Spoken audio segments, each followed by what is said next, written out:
بسم الله الرحمن الرحيم. الرحمن علم القرآن.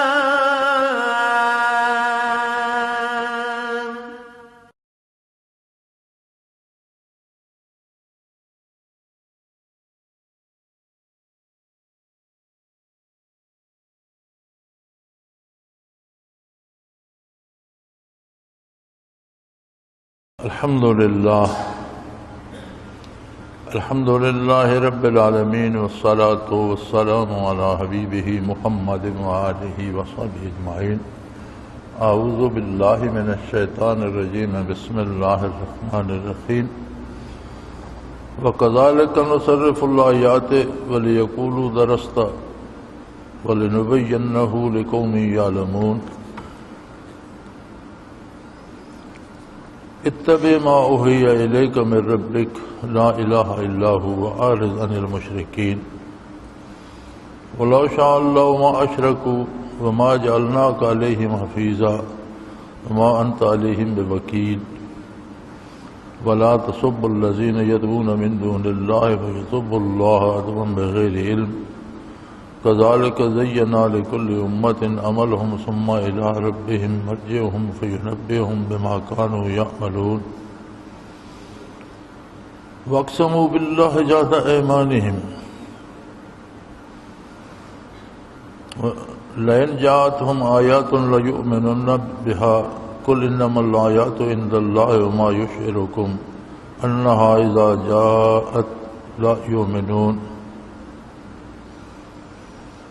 وَنُقَلِّبُهُمْ أَفْئِدَتَهُمْ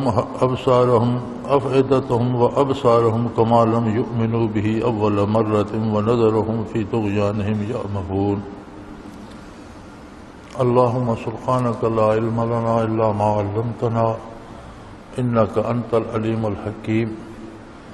مولاي صل وسلم دائما أبدا على حبيبك خير الخلق كلهم. ہمارے پچھلے سبق میں اللہ جل شانہ کی طرف سے بہت سے دلائل گزرے ہیں اس کی توحید کے، اثبات رسالت کے، آخرت کے. تو ارشاد ہوتا ہے وَكَذَلِكَ نُصَرِّفُ الْآيَاتِ. ہم اسی طرح ہمیشہ بڑے واضح اور روشن دلائل بیان کرتے ہیں اور بات کے ہر پہلو پر دلیل دی جاتی ہے، وہ توحید ہو، رسالت ہو، آخرت ہو، برزخ ہو، اعمال اور ان کے نتائج ہوں. یعنی ہر موضوع پر اللہ کریم دلائل سے بات ارشاد فرماتے ہیں. حالانکہ وہ قادر ہے اور وہ حکم دے دے تو اسے حق حاصل ہے کہ یہ مانو اور یہ چھوڑ دو، یہ اس کی شان کے لائق ہے. اس کے باوجود اس نے چونکہ بندے کو شعور دیا، اختیار دیا، تو اس پر زبردستی نہیں کی، اس کے سامنے دلائل رکھے اور اعمال متعین فرمائے، ان کے نتائج متعین فرما دیے. برائی کرو گے اس کا نتیجہ اور انجام برا ہوگا، نیکی کرو گے اس کا انجام نیک اور اچھا ہوگا. اور یہ ساری آیات فرمایا ہمیشہ ہر موضوع پر ہم کھول کر بیان کر دیتے ہیں. وَلِيَقُولُوا دَرَسْتَ. لیکن لوگوں کا یہ عالم ہے کہ جنہیں نور ایمان نصیب نہیں، وہ یہ کہتے ہیں کہ یہ باتیں حضور صلی اللہ علیہ وسلم نے کسی سے سیکھ لی ہیں، کسی سے پڑھ لی ہیں، پڑھ کر یاد کر لی ہیں. حالانکہ وہ خود جانتے ہیں نبی اکرم صلی اللہ علیہ وسلم کا پیدائش سے لے کر 40 سال تک کا زمانہ، اعلان نبوت تک کا زمانہ ان کے سامنے بیتا ہے، اور انہیں علم ہے کہ آپ نے کسی انسان سے کوئی تعلیم حاصل نہیں کی. اس کے باوجود جب یہ دلائل سنتے ہیں اور ان میں معقولیت اور وزن دیکھتے ہیں تو کہتے ہیں انہوں نے کسی سے سیکھ لیا ہے، کہیں سے یہ سارا پڑھ لیا جو ہمیں سنا رہے ہیں. وَلِنُبَيِّنَّهُ لِقَوْمٍ يَعْلَمُونَ. فرمایا ہم دلائل بیان کرتے ہیں ان لوگوں کے لیے جو صاحب علم ہوں۔ صاحب علم ہونے سے مراد یہ نہیں ہے کہ وہ کسی مدرسے یا سکول کا پڑھا ہوا ہو، ہر وہ شخص صاحب علم ہے جو صحیح دلیل کو اور صحیح بات کو غلط سے الگ کر لیتا ہے، جو صحیح کو صحیح سمجھتا ہے، اتنی دانش جس میں ہے، جس کی عقل اتنی سلامت ہے کہ وہ صحیح کو صحیح سمجھتا ہے اور غلط کو غلط سمجھتا ہے، وہ صاحب علم ہے۔ اور بہت پڑھا لکھا ہو لیکن اس کا طرز عمل یہ ہو کہ وہ برائی کرتا ہو اور نیکی اور بدی میں تمیز نہ کرتا ہو، تو قرآن کریم نے اسے جاہل قرار دیا ہے کہ ہر گناہ جہالت ہے۔ جب بندہ گناہ کرتا ہے تو گناہ کرنا علم نہیں، جہالت ہے، وہ اپنی جہالت پہ عمل کرتا ہے، خواہ وہ کتنا پڑھا لکھا ہو۔ تو فرمایا آیات بیان کی جاتی ہیں صاحب شعور، صاحب دانش لوگوں کے لیے، اور جو لوگ اپنی حیوانی خواہشات اور نفس کی آرزوؤں میں مبتلا ہو کر ان کی تکمیل کے پیچھے پڑ جاتے ہیں، انہیں اچھی باتیں پسند نہیں آتی، گوارا نہیں کرتے، سوچنا تو دور کی بات، وہ سننا پسند نہیں کرتے۔ تو فرمایا یہ مفید ہوتی ہیں ان لوگوں کے لیے جو ان پر غور کرتے ہیں، اپنی دانش کو استعمال کرتے ہیں، بھلے برے کی تمیز رکھتے ہیں، انہیں ان دلائل سے نصیحت حاصل ہوتی ہے اور ہدایت نصیب ہوتی ہے۔ یہ تو لوگوں کا معاملہ ہے۔ اب رہا معاملہ آپ صلی اللہ تعالی علیہ وآلہ وسلم کا، تو فرمایا اتبع ما اوحی الیک من ربک۔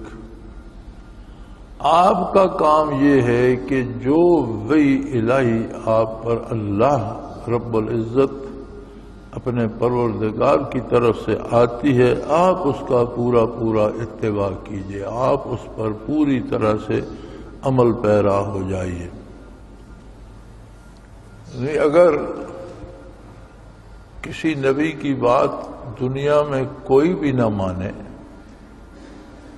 تو یہ نہیں ہوگا کہ اکثریت اس طرف ہے اور اللہ کا نبی اب ان کی بات ماننا شروع کر دے کہ زیادہ لوگ اس طرف ہیں، سارے لوگ ایک طرف ہو گئے، اب ان کی مانی جائے۔ نہیں، نبی کے پاس وحی الہی ہوتی ہے، اگر کوئی ایک شخص بھی اس کی بات تسلیم نہیں کرتا تو اللہ کا نبی ہمیشہ وحی الہی پہ عمل کرتا ہے۔ اب یہ بات واضح ہو گئی کہ رسول اللہ صلی اللہ علیہ وآلہ وسلم کا عمل مبارک عین وحی الہی کے مطابق ہوگا۔ تو ہمیں یہ دیکھنا یا اس بات پہ سوال کرنا کہ حضور صلی اللہ علیہ وسلم نے ایسا کیوں کیا، یہ زیب نہیں دیتا۔ اس کا سادہ سا جواب ہے کہ حضور صلی اللہ علیہ وسلم نے جو کیا وہ اللہ کا حکم تھا۔ ہمارا کمال یہ ہے کہ ہم اپنی رائے، اپنی خواہشات کو چھوڑ کر حضور اکرم صلی اللہ علیہ وسلم کا اتباع اختیار کر لیں۔ دانش مندی اسی میں ہے، ذہانت اسی میں ہے، عقل مندی اسی میں ہے۔ بعض چیزیں قرآن حکیم بتاتا ہے، بعض چیزیں تمہیں اچھی نہیں لگتی، مثلا جہاد کا حکم ہے، جان دینی پڑتی ہے، بعض لوگوں کو ناگوار گزرتا ہے، لیکن فرمایا یہ تو ان کو پتہ ہے اس کا نتیجہ کہ جو شہید ہوتے ہیں یا جو غازی بن کر اللہ کے پاس بعد میں جاتے ہیں تو انہیں پتہ چلتا ہے کہ بظاہر اس تکلیف دہ حکم میں کتنی آسانیاں، کتنی آسائشیں اور کتنی رحمتیں پوشیدہ تھیں، کہ انسان نے ہمیشہ دنیا میں تو نہیں رہنا کہ وہ دنیا کے حساب سے جمع تفریق کرتا رہے، وہ قادر ہے اب کتنے ہزار بلکہ لاکھوں لوگوں کو سیلاب نے بے خانماں کر دیا۔ ایک ایک پائی، ایک ایک چیز، ایک ایک نعمت، بسترے، چارپائیاں، گھر کا سامان، ٹیلی ویژن، ریڈیو، گھڑیاں، کارپٹ، قالینیں، دریاں، جو کچھ انہوں نے جمع کیا تھا کہاں گیا وہ؟ اسے وہ روک سکتے ہیں؟ لیکن کیا کوئی سیلاب کسی کی نیکیاں بہا کر لے گیا؟ کیا کوئی سیلاب کسی کی اچھائی بہا کر لے گیا؟ تو رسول اللہ صلی اللہ علیہ وسلم کے اتباع میں دونوں جہانوں کی بھلائی اور فلاح ہے۔ اور یہ جو عذاب اور سیلاب اور تباہیاں اور زلزلے آتے ہیں، ارشاد باری ہے ظہر الفساد فی البر والبحر بما کسبت ایدی الناس، زمینوں پر سمندروں میں طغیانیاں آتی ہیں، زمین پہ تباہی آتی ہے، زلزلے آتے ہیں، سیلاب آتے ہیں، فساد مچ جاتا ہے، کسی کو کسی کی خبر نہیں ہوتی۔ بما کسبت ایدی الناس، یہ لوگوں کے اعمال کا نتیجہ ہوتا ہے۔ ہمارے کردار کو بعض اوقات کوئی شکل مل جاتی ہے، اور یہ بھی تنبیہ کے لیے ہوتی ہے کہ لوگ تائب ہوں، متوجہ الی اللہ ہوں، برائی چھوڑ دیں اور اپنے نبی کا دامن پاک مضبوطی سے تھام لیں۔ لیکن حیرت ہوتی ہے ہم اتنے دور نکل گئے ہیں اپنے دین سے، اللہ ہمیں معاف کرے، کہ ساری تباہی کے باوجود کوئی شاید اللہ کا بندہ یہ بات کہہ دے کہ بھئی توبہ کرو، لیکن یہ بات کوئی نہیں کہتا۔ حکومت پہ گلے شکوے ہو رہے ہیں، حکومتی اداروں پہ گلے شکوے ہو رہے ہیں، بے شمار باتیں ہو رہی ہیں، یہ ہو سکتا تھا، وہ ہو سکتا، اس نے نہیں کیا۔ کوئی یہ نہیں کہتا کہ ہم ہی جھوٹ بولنا چھوڑ دیں، بددیانتی چھوڑ دیں، رشوت کھانا چھوڑ دیں، لوگوں کے حقوق دبانا چھوڑ دیں۔ اللہ ہمیں معاف کرے۔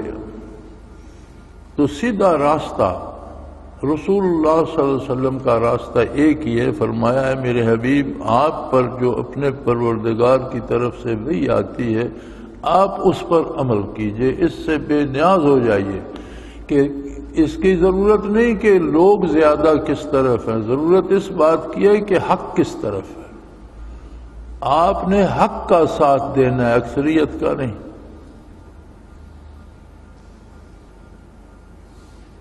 لا الہ الا ہو، اس کی ذات کے علاوہ کوئی ایسا نہیں ہے کہ اس کی غیر مشروط اطاعت کی جائے، یہ صرف اللہ کو زیبا ہے۔ یہ غیر مشروط اطاعت عبادت ہوتی ہے، اور عبادت کا مستحق وہی وحدہ لا شریک ہے۔ اب جو تیسرا جملہ فرمایا یہ بہت سخت ہے، اللہ کا کریم معاف فرمائے۔ حکم دیا جا رہا ہے نبی صلی اللہ علیہ وآلہ وسلم کو، اور اس ایک آیت میں یہ 3 احکام ہیں۔ پہلا حکم یہ ہے کہ آپ کسی کی بھی پرواہ نہ کرتے ہوئے جو اپنے رب کی طرف سے وحی آتی ہے اس پر عمل کیجیے، ایک بات ہوگی۔ دوسری بات فرمائی اس لیے کہ اس کے علاوہ کوئی ایسی ہستی نہیں جس کے حکم پر بلا چوں چرا عمل کیا جائے، یہ شان اسی کی ہے کہ اس کے حکم کو بغیر کسی چوں چرا کے مانا جائے، غیر مشروط طور پر مانا جائے۔ اور تیسرا حکم ہے وَأَعْرِضْ عَنِ الْمُشْرِكِينَ، آپ مشرکین کی پرواہ مت کیجیے، ان کی اعراض ہوتا ہے منہ پھیر لینا۔ وَأَعْرِضْ عَنِ الْمُشْرِكِينَ، آپ مشرکین کی طرف سے رخ انور پھیر لیجیے۔ یہاں مشرکین کس کو کہا گیا ہے؟ ہر اس بندے کو جو اللہ کا حکم چھوڑ کر کسی دوسرے کا حکم مانتا ہے اسے خوش کرنے کے لیے۔ بت پرست تو پہلے ہی مشرکین تھے، لیکن اگر کوئی اللہ کا حکم اس لیے چھوڑ دیتا ہے کہ اس پر عمل کرنے سے حکمران ناراض ہوں گے، یا فلاں افسر ناراض ہوگا، یا فلاں سیٹھ ناراض ہوگا، تو میں وہ کام کروں جس سے میری نوکری بنی رہے، مجھے پیسے ملتے رہیں۔ فرمایا یہ بھی تو شرک ہے۔ کیا اس کی روزی اس کے ساتھ وابستہ ہے یا اس کا پروردگار اللہ ہے؟ تو اللہ کے حکم کو چھوڑ کر کسی دوسرے کا حکم ماننا بھی شرک ہے۔ تو فرمایا جو بھی شرک کرے آپ اس کی طرف سے اپنا رخ انور پھیر لیجیے، یعنی اس کی پرواہ مت کیجیے، پھر اس کے ساتھ جو ہوتا ہے وہ ہوتا رہے۔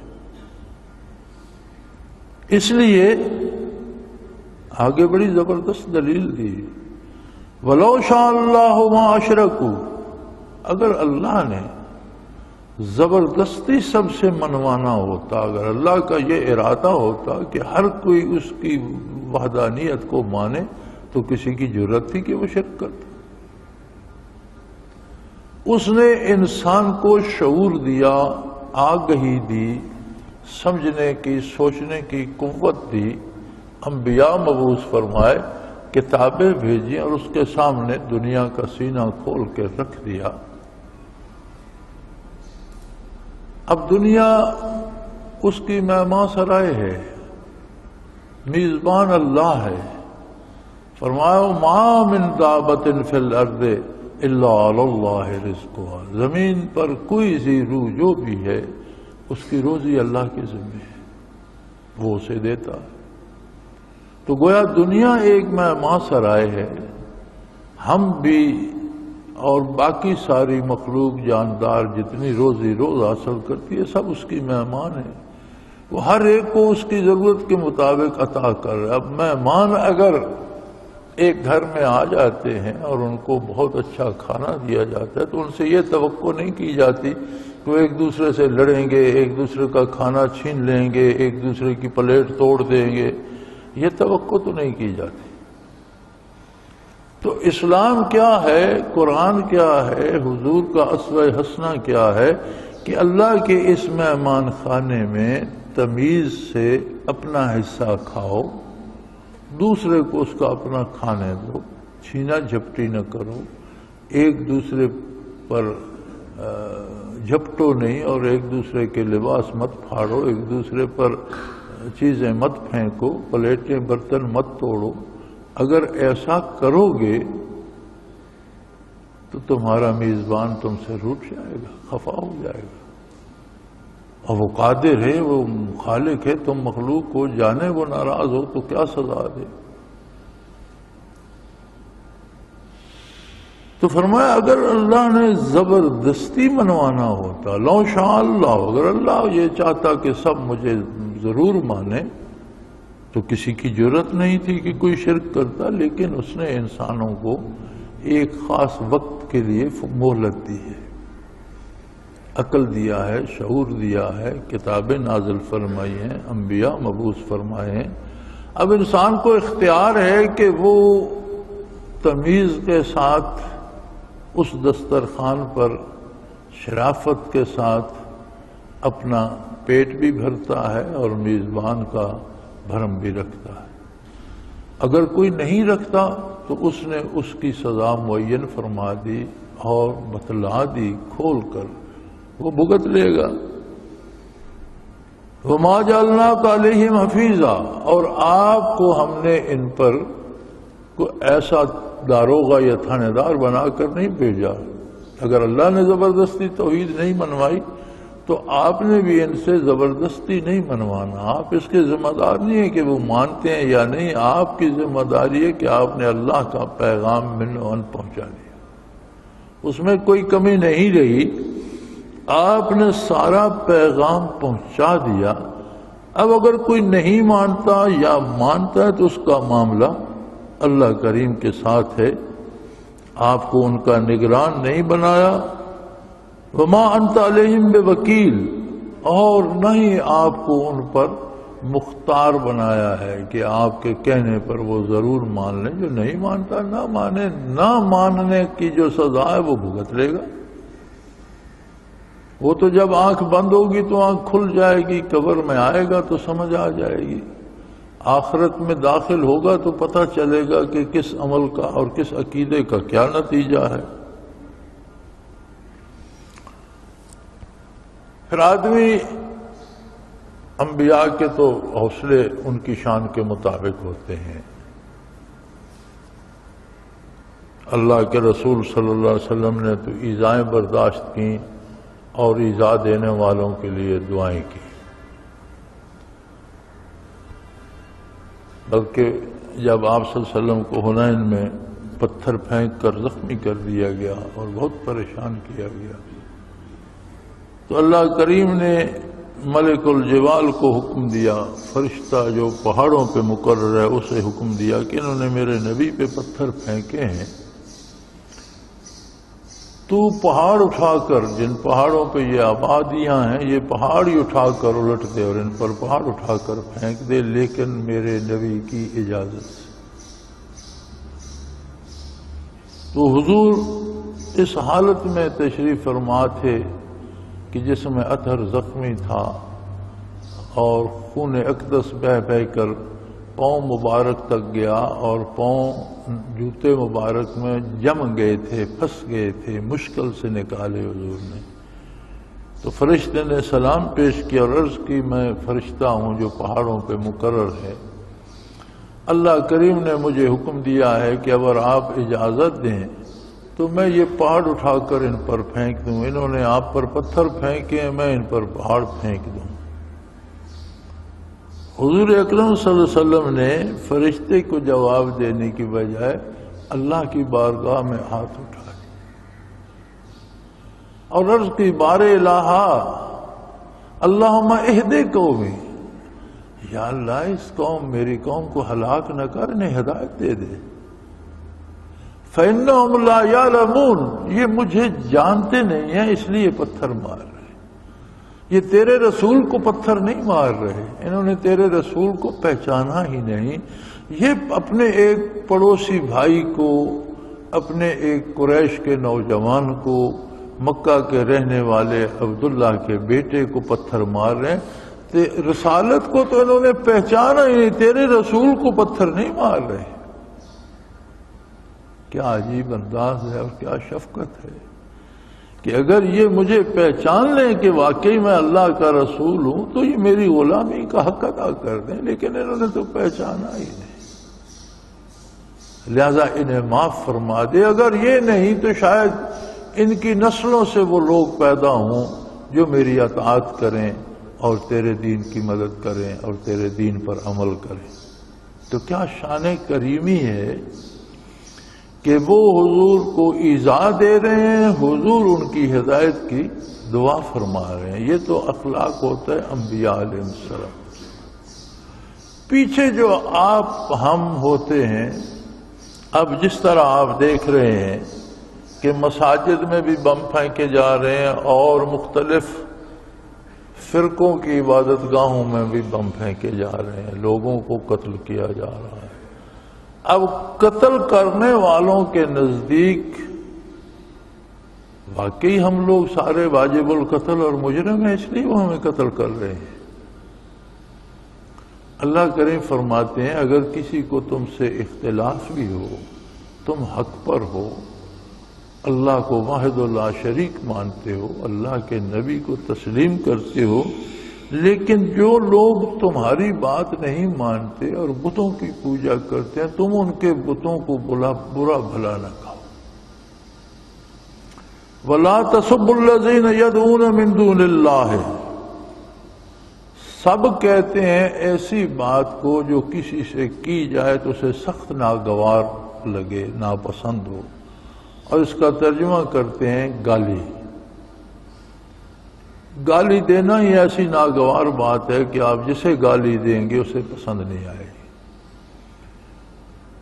تو فرمایا بے شک لوگ شرک کرتے ہیں، ظلم کرتے ہیں، زیادتی کرتے ہیں، لیکن ان کے معبودوں کو گالیاں نہ دو۔ کیوں؟ وَلَا تَسُبُّوا الَّذِينَ يَدْعُونَ مِن دُونِ اللَّهِ، یہ لوگ اللہ کو چھوڑ کر جن کو پوجتے ہیں انہیں گالیاں مت دو۔ بد زبانی اصلاً اسلام میں منع ہے۔ بات کرنا ہے تو خلق سے، اخلاق کے دائرے کے اندر کرو۔ اختلاف بھی ہے تو بات کرنے کا ایک انداز ہے، اس حد کے اندر رہ کر بات کرو۔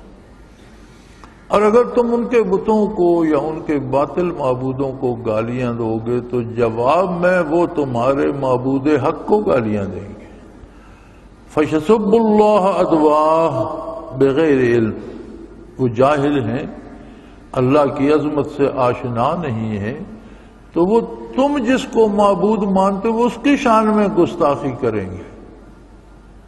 تو اس کا مطلب یہ ہے کہ اللہ کی شان میں گستاخی کروانے کا سبب تو وہ بندہ ہوا جس نے ان کے بتوں کو گالیاں دی۔ حضور اکرم صلی اللہ علیہ وسلم کی ایک حدیث کا مفہوم ہے، ایک دفعہ آپ نے فرمایا کہ مجھے گالی نہ دو، جو مجھے گالی دے گا اس پر اللہ کا بہت غضب ہوگا۔ تو عرض کی کہ یا رسول اللہ ایسا بدبخت کون ہوگا جو آپ کو گالی دے؟ فرمایا وہ بندہ جو کسی کے مذہبی رہنما کو گالی دے اور وہ جواب میں مجھے گالی دے، تو مجھے گالی دلوانے کا سبب وہ بندہ بنا جس نے ان کے مذہبی پیشوا کو گالی دی۔ یہی قانون یہاں ہے۔ اللہ کریم فرماتے ہیں کہ تمہارا اختلاف اپنی جگہ، تم مشرکین کی بات نہ مانو، اگر وہ تمہاری نہیں مانتے تو وہ اپنی آزادی جو ان کی شخصی ہے اس میں وہ آزاد ہیں۔ یاد رکھیں آزادی کی بھی حدود ہوتی ہے، کوئی آزادی ایسی نہیں ہوتی کہ جو جی چاہو کرو، آزادی کی بھی حد ہوتی ہے اپنی۔ اب یہ جو آزادی نہیں ہے کہ جسے چاہو قتل کر دو، یہ کوئی آزادی نہیں ہے کہ ہر ایک کو آزادی ہے جو چاہے کرے، جسے چاہو لوٹ لو، یہ آزادی نہیں ہے۔ آزادی یہ ہے کہ حلال طریقے سے کماؤ، کوئی رکاوٹ نہ آئے، اپنا مال جائز مقام پر خرچ کرو، کوئی تمہیں روکے نہیں، یہ آزادی ہے۔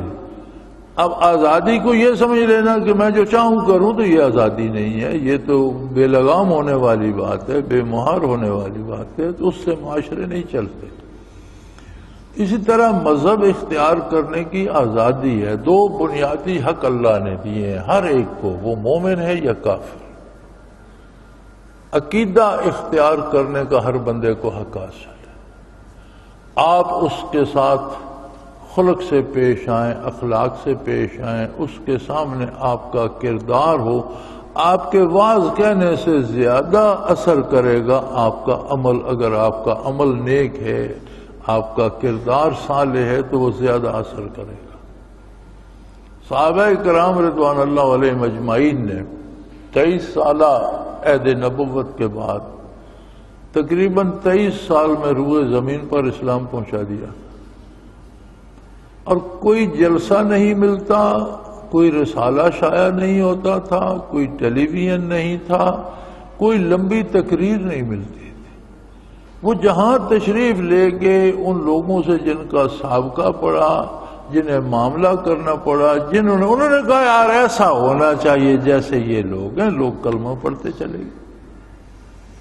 تو حقیقی تبلیغ یہ ہے کہ آپ اپنے عمل سے، کردار سے ثابت کریں کہ یہ حق ہے، میں حق پر قائم۔ دوسروں کے حقوق کا بھی لحاظ رکھیں۔ تو مذہب اختیار کرنے کی اللہ نے آزادی دی ہے۔ کسی کی گردن پر بندوق رکھ کر آپ نہیں کہہ سکتے کلمہ پڑھو نہیں تو گولی مار دوں گا۔ اسے مذہب رکھنے کا حق ہے، جو اس کا حق ہے وہ استعمال۔ دوسرا حق ہے ہر شخص کو زندہ رہنے کا۔ اللہ کے حکم سے کسی کو قتل کیا جائے تو وہ مالک ہے، جس نے زندگی دی ہے وہ لے بھی سکتا ہے، اس کے علاوہ کسی کو قتل کرنے کا کوئی جواز نہیں ہے، اس لیے کہ جو زندگی دے نہیں سکتا وہ زندگی لے بھی نہیں سکتا۔ اور زندہ رہنے کا جو حق ہے وہ بڑا وسیع ہے۔ یہ حکومت کے ذمے ہے ہر ملک کی کہ ہر شہری کو زندہ رہنے کا حق دے۔ اب زندہ رہنے کے حق میں اس کا کاروبار اور ملازمت کا حق بھی ہے، بچوں کی تعلیم کا حق بھی ہے، علاج معالجے کا حق بھی ہے۔ یہ ساری چیزیں اس ایک حق میں آ جاتی ہیں، زندہ رہنے کے حق میں۔ اب یہ مسلمانوں کی ریاست ہے تو اس میں کافر کو بھی یہ مواقع ملنے چاہیے کہ وہ اپنا کاروبار کرے، اپنے بچوں کو پالے، اس کے بچوں کی تعلیم و تربیت ہو، وہ بیمار ہو یا بچے بیمار ہوں ان کو علاج معالجے کی سہولتیں میسر ہوں۔ یہ حق اللہ نے ہر بندے کو دیا اور یہ کوئی نہیں چھین سکتا۔ اگر کوئی چھینے گا تو اللہ کے نزدیک جواب دہ ہوگا۔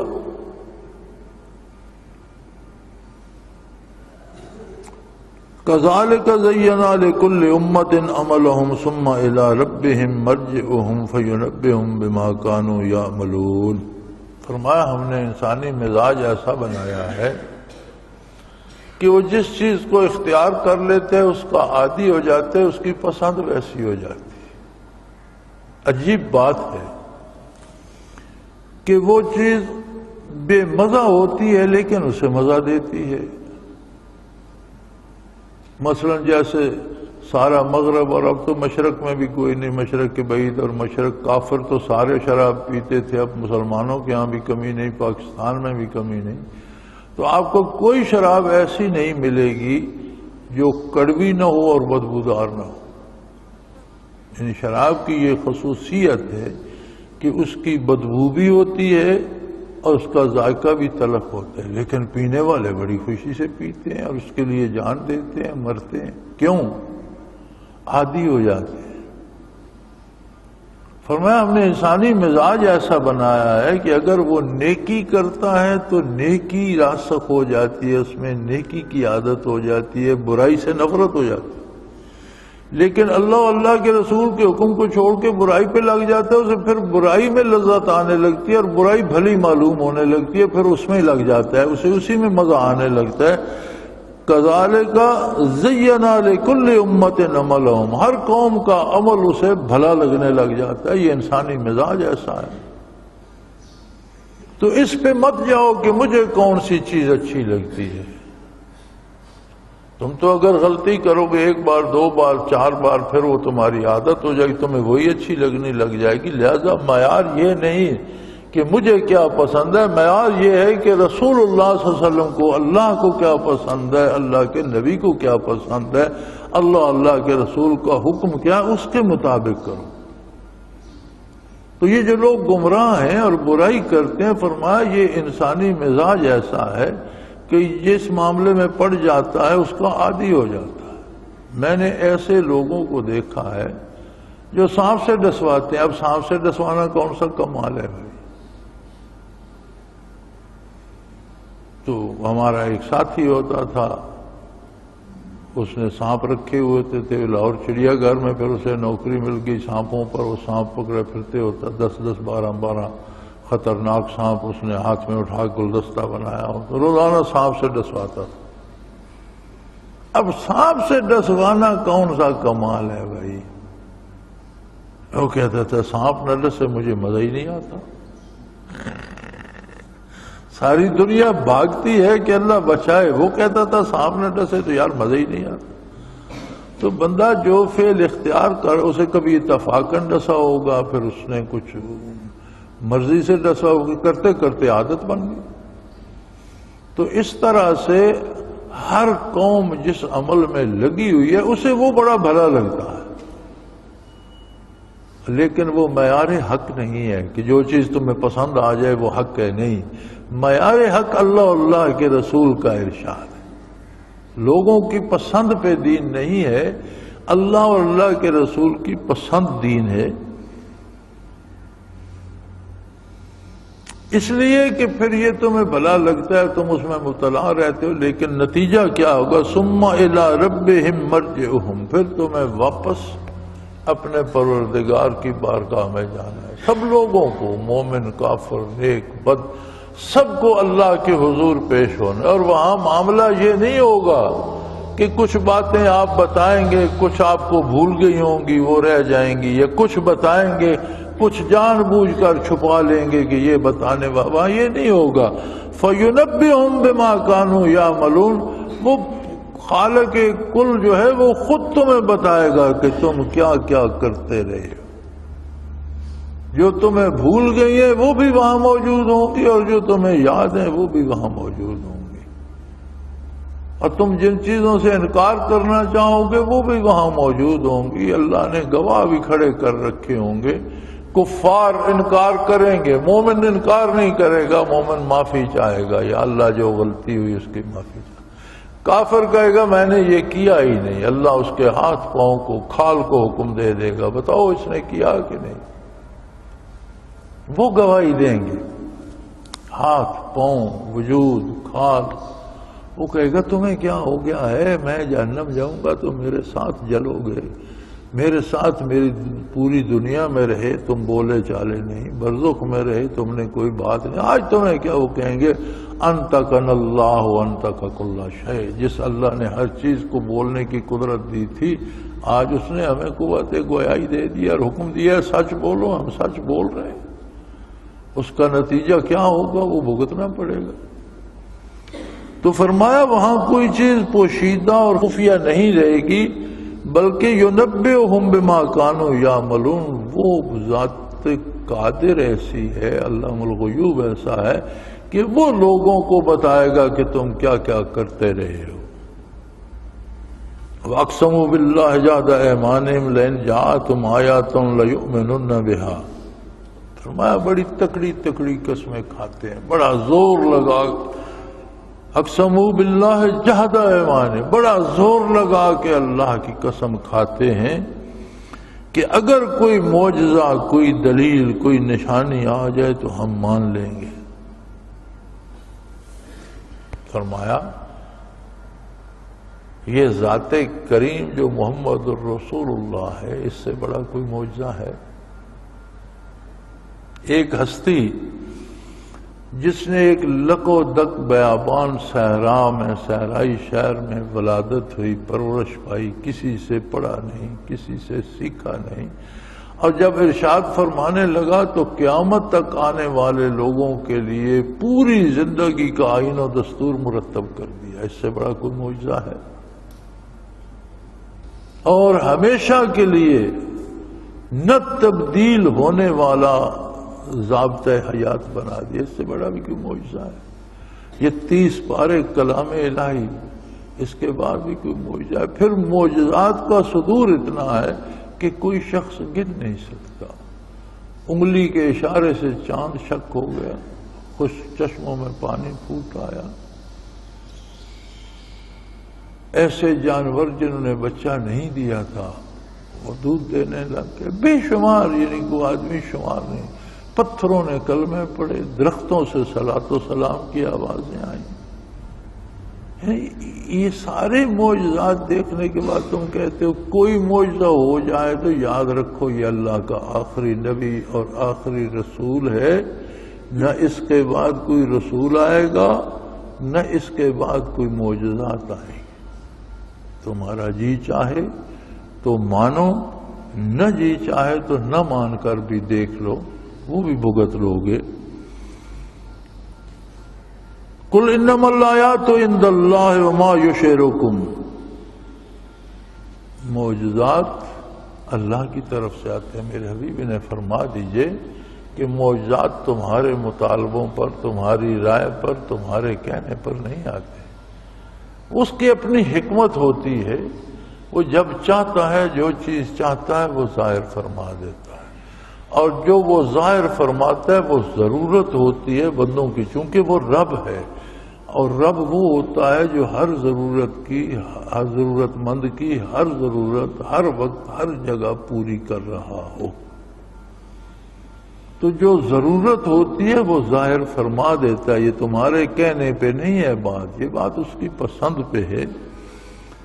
انا اذا جاءت لا یؤمنون، لیکن اگر کوئی معجزہ آ بھی جائے تو ان کی تاریخ گواہ ہے، انہوں نے صالح علیہ السلام کو کہا جی اس پتھر سے اونٹنی نکلے، اور اونٹنی اسی وقت بچہ بھی دے دے، انہوں نے دعا کی، پتھر پھٹ گیا، اس میں سے اونٹنی نکل آئی، اس نے اسی وقت بچہ بھی دے دیا، انہوں نے مان لیا تھا، پھر اسی اونٹنی کو انہوں نے ذبح کر دیا، قتل کر دیا، ٹانگیں کاٹ دیں اور اسی پر تباہ ہو گئے۔ اب بے شمار تاریخ بھری پڑی ہے کہ معجزات طلب کیے قوموں نے، پھر وہی معجزہ ظاہر ہوا انہوں نے انکار کر دیا۔ ابو جہل نے کہا تھا کہ بھئی زمین پہ جادو چلتا ہے، آسمان پہ تو جادو نہیں چلتا، اگر آپ اللہ کے نبی ہیں تو آپ چاند کے 2 ٹکڑے کر دیں۔ حضور صلی اللہ علیہ وسلم نے انگلی سے اشارہ فرمایا، وَانشَقَّ الْقَمَرُ، قرآن کریم میں آتا ہے کہ چاند شق ہو گیا، الگ 2 ٹکڑے الگ ہو گئے، حتیٰ کہ وہ پہاڑ جو مکہ مکرمہ کا جس پر چاند تھا اس کی ایک طرف ایک ٹکڑا نظر آتا تھا، دوسری طرف دوسرا ٹکڑا نظر۔ معجزہ دیکھ کر وہی کافر کہنے لگا کہ ہو سکتا ہے ہماری نظر بندی کر دی گئی ہو اور ہمیں ایسا نظر آتا ہو، حقیقت میں ایسا نہ ہو، کوئی دیہاتی باہر سے آئیں گے تو پتہ چلے گا، اگر انہوں نے بھی دیکھا ہے تو پھر سچ۔ پھر کچھ لوگ باہر سے مکہ مکرمہ آئے، انہوں نے تصدیق کی تو کہنے لگے یار یہ تو ان سب کی بھی نظر بندی ہو گئی۔ تو ہمارے یہ جو معجزوں کے مطالبے کرتے ہیں، یہ دعوے تو بڑے کرتے ہیں، یہ ہو جائے تو مان لیں گے، وہ ہو جائے تو انہیں ماننا نصیب نہیں ہوتا۔ حتیٰ کہ اس زمن میں بتاتے ہیں کہ ہندو راجا تھا اس کا کولمبو کا، سری لنکا جسے آج کل کہتے ہیں، اس نے بھی چاند کو شک ہوتے دیکھا تھا اور وہ بڑا حیران تھا کہ یہ کیسے ہو گیا کہ چاند درمیان سے الگ ہو گیا۔ کچھ عرب تاجر وہاں پہنچے اور انہوں نے بتایا کہ یہ معجزہ تھا اللہ کے نبی کا، تو وہ وہاں مسلمان ہو گیا تھا۔ ابھی تک اس میں سری لنکا میں مسلمانوں کی تعداد بہت ہے اور اچھے آسودہ حال ہے۔ تو یہ جنہیں نصیب ہوتا ہے انہیں سمجھ آ جاتی ہے، اور جن کا مزاج مسخ ہو چکا ہوتا ہے وہ مطالبے تو کرتے ہیں لیکن اس پہ عمل نصیب نہیں ہوتا۔ اور فرمایا یہ جو برائی ہے، بدعمالی ہے، یہ اس کی سزا ہوتی ہے۔ یہ لوگ برائیاں کر کر کے، کفر کر کر کے، شرک کر کر کے، تو یاد رکھیں کفر و شرک اور گناہ کی سزا ہوتی ہے۔ حضور اکرم کی ایک حدیث کا مفہوم ہے کہ ہر گناہ دل پر ایک سیاہ نقطہ پیدا کرتا ہے۔ کوئی توبہ کرتا ہے، اللہ سے معافی چاہتا ہے تو وہ صاف ہو جاتا ہے، نہیں توبہ کرتا پھر گناہ کرتا ہے تو ایک نقطہ اور بڑھ جاتا ہے، حتیٰ کہ مسلسل گناہ کرتے کرتے سارا دل سیاہ ہو جاتا ہے، اور جب دل سیاہ ہو جائے اللہ اس پر مہر لگا دیتے ہیں، پھر توبہ بھی نصیب نہیں ہوتی۔ یہاں بھی وہی بات فرمائی، وَنُقَلِّبُ أَفْئِدَتَهُمْ، ہم ان کے دلوں کو بدل دیتے ہیں۔ اصل بات جو ہے وہ دل سے متعلق ہے۔ اگر دل درست ہو گیا، قلب درست ہو گیا، تو حضور نے فرمایا تھا کہ یاد رکھو اس جسم میں گوشت کا ٹکڑا ہے، لوتھڑا ہے، اذا صلح صلح الجسد کلہ، اگر وہ ٹھیک ہو جائے سارا جسم ٹھیک ہو جاتا ہے، ہاتھ پاؤں بھی نیکی کرنے لگتی ہیں، آنکھوں میں بھی حیا آ جاتی ہے، زبان پہ بھی اخلاق آ جاتا ہے، حسن سلوک آ جاتا ہے، رویوں میں بے خوبصورت تبدیل، سارا جسم ٹھیک ہو جاتا ہے۔ وَإِذَا فَسَدَ فَسَدَتِ الْجَسْدُ كُلُّهُ، اگر خراب ہو جائے تو سب کچھ بگڑ کے رہ جاتا ہے۔ فرمایا اَلَا وَهِيَ الْقَلْبُ، غور سے سن لو یہ قلب ہے، او کما قال رسول اللہ صلی اللہ علیہ وسلم، کہ قلب کی اصلاح ہو جائے تو ساری اصلاح ہو، اور قلب کی اصلاح اگر نہ ہو تو اوپر جتنی بھی پالش کرتے رہو، دل سیاہ ہے تو اس کا کردار سیاہی مائل ہی ہوگا، برائی ہی کرے گا۔ تو یہاں فرمایا ہم گناہوں کی سزا یہ بھی دیتے ہیں کہ دلوں کو بدل دیتے ہیں، نقلب، ان میں انقلاب آ جاتا ہے۔ انقلاب تو آپ سب نے سن رکھا ہے نا، یہی قلب سے ہے۔ نقلب، ان کو تبدیل کر دیتے ہیں، وہ اور سے اور ہو جاتے ہیں۔ وَأَبْصَارَهُمْ، ہم آنکھوں میں بھی ایسی تبدیلی کر دیتے ہیں کہ نیکی انہیں اچھی نہیں لگتی، برائی انہیں بڑی خوبصورت لگتی۔ جب عورتیں ناچتی گاتی ہیں تو انہیں بڑا پسند آتا ہے، اور وہیں کوئی آیت قرآن کی پڑھ دو تو کہیں گے یار یہ کیا تم نے بے مزہ کر دی ساری محفل۔ جہاں عورتیں ناچ گا رہی ہوتی ہیں اور لوگ بڑے تالیاں بجا رہے ہوتے ہیں، اگر وہاں آپ کھڑے ہو کر ایک آیت پڑھتے تو وہ آپ کو شاید مارنے سے بھی نہ چوکیں کہ تم نے کیا بے لطف کر دی ساری محفل۔ وہ انہیں کڑوا لگتا ہے، اور وہ ان کی نگاہوں کو، یہ اللہ کی سزائیں ہیں۔ کما لم یؤمنوا بہ اول مرہ، جب انہوں نے پہلے دیکھا، یہ سارے معجزات دیکھے، اللہ کا کلام سنا، تو مانا کیوں نہیں؟ جب یہ نہیں مانتے تو نہ ماننے کی سزا ہم یہ دیتے ہیں کہ ان کی پسند بھی بدل جاتی ہے، انہیں برائی اچھی لگتی ہے، نیکی بھلی نہیں لگتی۔ ان کے دل بدل جاتے ہیں، ان میں اللہ کی یاد نہیں رہتی، دنیا آباد ہو جاتی ہے، اللہ کی اور اللہ کے رسول کی محبت نکل جاتی ہے، دنیا اور دنیا کی دولت کی محبت آ جاتی ہے، اور پھر وَنَذَرُهُمْ فِي طُغْيَانِهِمْ يَعْمَهُونَ، پھر ہم انہیں چھوڑ دیتے ہیں کہ یہ کہاں تک بھاگیں گے، کر لیں گناہ۔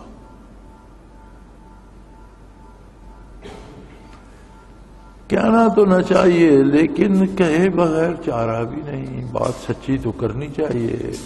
محمد الرسول اللہ کا ممبر ہے صلی اللہ علیہ وسلم، مسجد اللہ کا گھر ہے، سامنے اللہ کی کتاب ہے، باوضو بیٹھے ہیں، ہم بھی سچ نہیں بولیں گے تو پھر کب کون بولے گا، کہاں بولے گا؟ پتہ ہے اللہ کیسے مہلت دے دیتا ہے؟ ایک بڑا مزیدار سوال ہے، شاید آپ کے دل میں بھی آیا ہو۔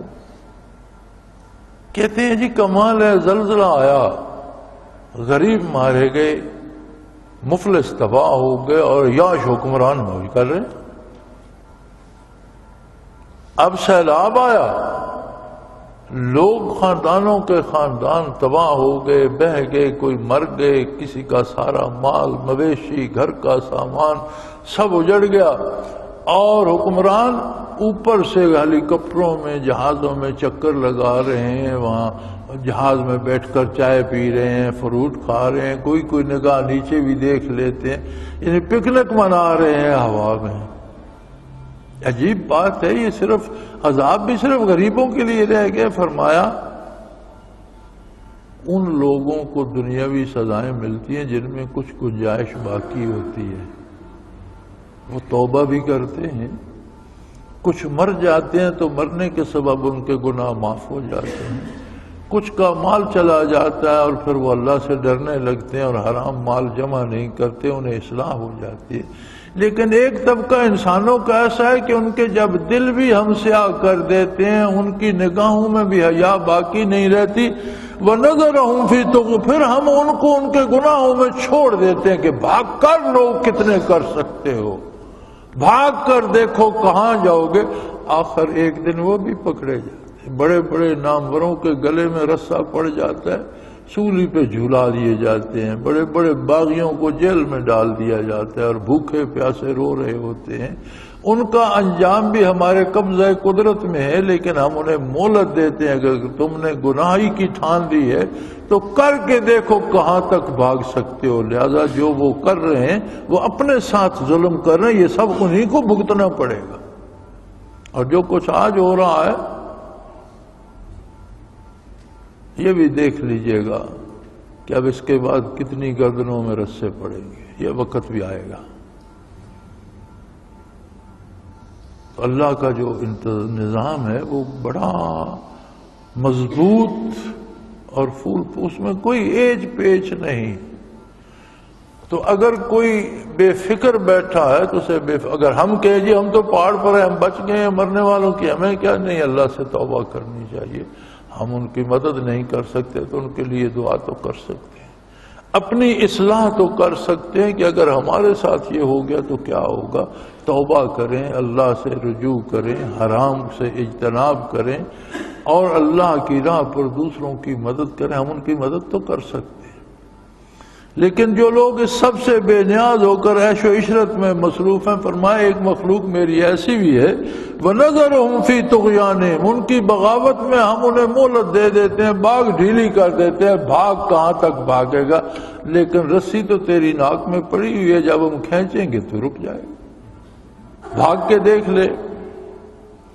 وَنَذَرُهُمْ فِي طُغْيَانِهِمْ يَعْمَهُونَ، وہ پھر آواروں کی طرح بھاگتے ہیں، بے مہار ہو کر بھاگتے ہیں، جدھر منہ آیا جو منہ میں آیا کہتے رہتے ہیں، جو آیا لوٹتے رہتے ہیں، جو آیا کھاتے رہتے ہیں، حتیٰ کہ موت آ جاتی ہے اور پھر ان کے بس میں کچھ نہیں رہتا۔ اللہ کریم اس ضلالت سے پناہ دے، توبہ کی توفیق عطا فرمائے، اور جن مسلمانوں پہ یہ مصیبت آئی ہے اللہ ان کی مدد فرمائے۔ ہمیں بھی اللہ توفیق دے، جو ہم سے ہو سکے ان کا ہاتھ ضرور بٹائیں، اور اپنی اصلاح کی بھی فکر کریں۔ وہ قادر ہے ہم اگر پانی سے اونچے بیٹھے ہیں تو پہاڑ پھٹ گئے تو کیا کریں گے؟ وہ قادر ہے. جب نوح علیہ السلام کا طوفان آیا تھا تو بڑے بڑے پہاڑ بھی ڈوب گئے تھے. ان کے بیٹے بھی نے کہا تھا کہ میں پہاڑ پر چڑھ جاؤں گا، یاسمنی من الماء، یہ پہاڑ مجھے پانی سے بچا لے گا. انہوں نے کہا اللہ کے عذاب سے کوئی نہیں بچا سکتا. وحال بینہما الموج وکان من المغرقین، ان کے درمیان موج لہر پانی کی حائل ہو گئی اور پہاڑ کے اوپر سے گزر گئی. وہ بھی پہاڑ پر چڑھ رہا تھا، غرق ہو گیا. تو اللہ پناہ دے، وہ قادر ہے. اللہ اپنے عذابوں سے پناہ میں رکھے، توبہ کی توفیق عطا فرمائے، گناہ معاف فرمائے، اور جن لوگوں پر مصیبت آئی ہے ان کا حال بانٹنے کی توفیق دے. کوئی پیسہ دے سکتا ہے، پیسے سے ان کی مدد کرے، کوئی کام سے ان کی مدد کر سکتا ہے کرے. کچھ نہیں کر سکتا تو ان کے حق میں دعا تو کر سکتا ہے. کم از کم اللہ سے دعا تو کرے کہ اللہ معافی دے اور لوگوں کو معاف فرمائے اور ان کی توبہ قبول فرمائے. وآخر دعوانا ان الحمدللہ رب العالمین. اللہ اللہ اللہ اللہ اللہ اللہ اللہ اللہ.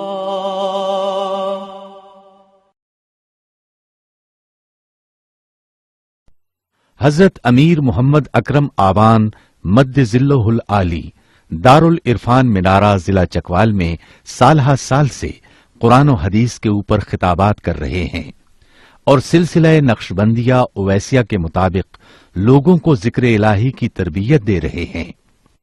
وہ قرآن پاک کی تفسیر ترتیب وار بیان کر رہے ہیں. تفسیر قرآن کو وہ موجودہ ملکی اور بین الاقوامی حالات کے مطابق بیان کرتے ہیں. موٹر وے سے کلر کہار کے انٹرچینج سے نکلتے ہوئے کلر کہار کی جھیل سے ہوتے ہوئے میانی، بوچھال اور نور پور سے گزرتے ہوئے دارالعرفان منارہ پہنچ سکتے ہیں. حضرت امیر محمد اکرم آوان نے بچیوں اور بچوں کی دینی اور دنیاوی تعلیم کے لیے سقارہ اکیڈمی کے نام سے ایک درسگاہ بھی قائم کی ہے، جس کا افتتاح ملک پاکستان کے صدر جنرل محمد ضیاء الحق نے اپنے دست مبارک سے کیا تھا. وہ تمام احباب جو اسلام کی طلب رکھتے ہیں ان سے گزارش ہے کہ دارالعرفان منارہ ضلع چکوال میں امیر محمد اکرم آبان صاحب کے خطابات سے مستفید ہوں. وہ ہر جمعے کو نماز سے پہلے بیان فرماتے ہیں. ہر ماہ کی پہلی اتوار کو ماہانہ اجتماع ہوتا ہے جس میں آپ خصوصی خطاب فرماتے ہیں اور پاکستان کے چاروں صوبوں سے احباب اس اجتماع میں شرکت کرتے ہیں. اس کے علاوہ یہاں سال میں 2 مرکزی اجتماعات بھی ہوتے ہیں. ایک رمضان المبارک میں اعتکاف کا اجتماع اور دوسرا جولائی اور اگست میں 40 دن کا اجتماع ہوتا ہے جس میں روحانی تربیت کی جاتی ہے. اپنا خون سیماب دے کر اتنا ہم کر جائیں گے، نام آقا کا چمن میں پھر رقم کر جائیں گے.